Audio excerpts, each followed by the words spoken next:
पुढची महत्त्वाची बातमी आपण पाहूयात। मंत्र्यांच्या अनुपस्थिती संदर्भात भास्कर जाधवांनी सभागृहामध्ये तीव्र नाराजी व्यक्त केली। कृषीचा 293चा प्रस्ताव असताना दुग्ध, कृषी आणि महसूल मंत्री कुठे आहेत असा सवाल भास्कर जाधवांनी उपस्थित केला। शेतकऱ्याच्या पदरामध्ये काहीही पडणार नाही। याचं कारण असं आहे की हा पहिला प्रस्ताव सभागृहामध्ये चर्चेला येत असताना जर एखादा कॅबिनेट मंत्री सभागृहात हजर नसेल तर सभागृह चालवता येत नाही, म्हणून एक कॅबिनेट मंत्री आहेत। मला वाटतं ते मदतनी पुनर्वसन त्यांच्याकडे आहे।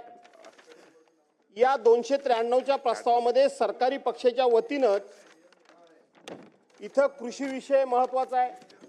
कृषी मंत्री कुठे आहेत? इथं दुग्ध, मत्स्य आणि आपले पशुसंवर्धन मंत्री कुठे आहेत? त्यांचा पत्ता नाही। इथं महसूल मंत्री कुठे आहेत? महसूल मंत्र्यांचा पत्ता नाही। आणि म्हणून केवळ सरकारला एक प्रस्ताव आम्ही मांडला आणि बाहेर जाऊन मीडिया समोर मोठमोठ्यानं मुलाखती दिल्या म्हणजे शेतकऱ्यांच्या पदरामध्ये काहीतरी खूप काही पडेल। फलोत्पादन मंत्री पाहिजेत। आमच्या कोकणाचा विषय आहे फलोत्पादन मंत्र्यांचा। लोकशाही मराठी ऐका, पहा, जागरूक रहा।